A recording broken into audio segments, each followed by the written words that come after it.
बदल जाओ वक्त के साथ, बदल जाओ वक्त के साथ, या फिर वक्त बदलना सीखो। मजबूरियों को मत कोसो, हर हाल में चलना सीखो। हाँ दोस्तों, मैं आ गया आपका प्रिय अरुण कुमार एक बार फिर से एक नए अंदाज में लेकर, जो है अकबर और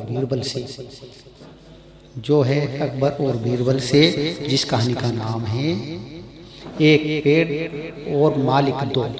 हाँ दोस्तों, एक पेड़ के दो मालिक हैं। अब वे पेड़ किसका है और देखते हैं इस कहानी में।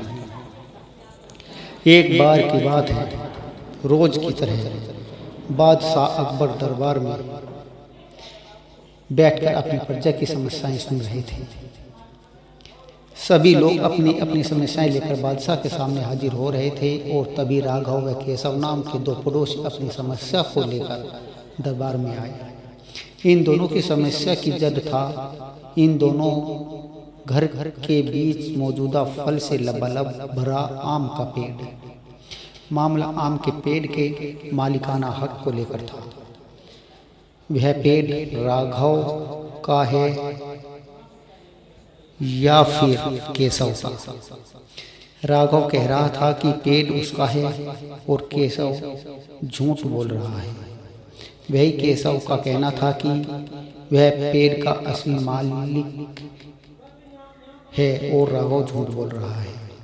फिर एक और मालिक दो का मामला बहुत उलझा हुआ था और दोनों में से कोई भी हार मानने को तैयार भी नहीं था। दोनों पक्षों की बातें सुनकर और सोच विचार करने के बाद बादशाह अकबर ने यह मामला अपने नवरत्नों में से एक रत्न बीरबल को सौंप दिया। मामले को सुलझाने और सच्चाई का पता लगाने के लिए बीरबल ने एक नाटक रचा। उस शाम बीरबल ने दो सिपाही से कहा कि वे राघव के घर जाए और कहे कि उसके आम के पेड़ से आम चोरी हो रहे हैं। उन्होंने दो सिपाहियों को केशव के घर जाकर भी यह संदेश देने को कहा। साथ ही बीरबल ने कहा कि यह संदेश देने के बाद वो उनके घर के पीछे छिपकर देखने की राघव और केशव क्या करते हैं। बीरबल ने यह भी कहा कि राघव और केशव को पता नहीं लगना चाहिए कि तुम उनके घर आम की चोरी की सूचना लेकर जा रहे हो। सिपाहियों ने बिल्कुल वैसा ही किया जैसा बीरबल ने कहा। उस शाम बीरबल ने दो सिपाही से कहा कि वे राघव के घर जाए और कहे कि उसके आम के पेड़ से आम चोरी हो रहे हैं।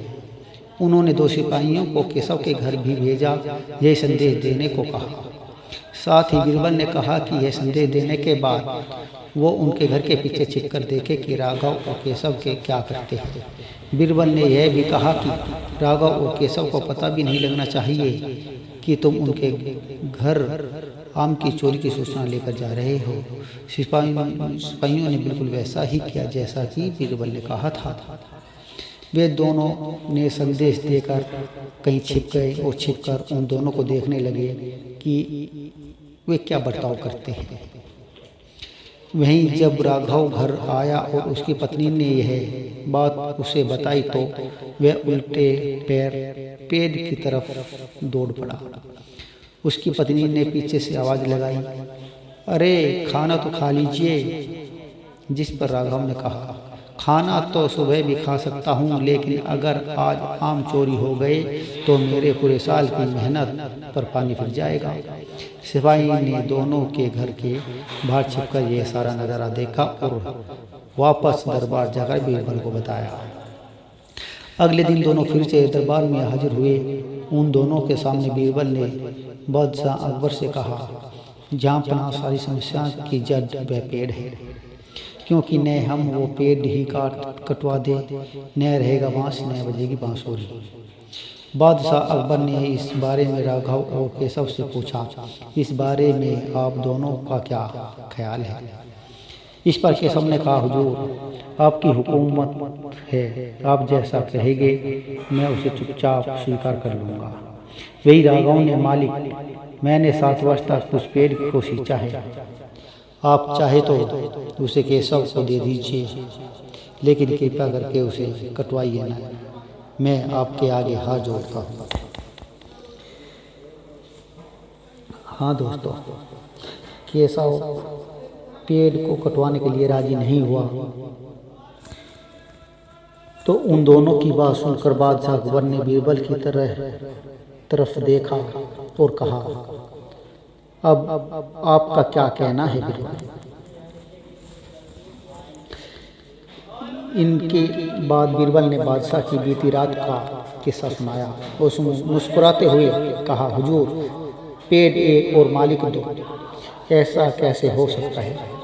कल रात हुई घटना और आज हुई इस बात के बाद यह साबित हो चुका है कि राघव ही पेड़ का असली मालिक है और केशव झूठ बोल रहा है।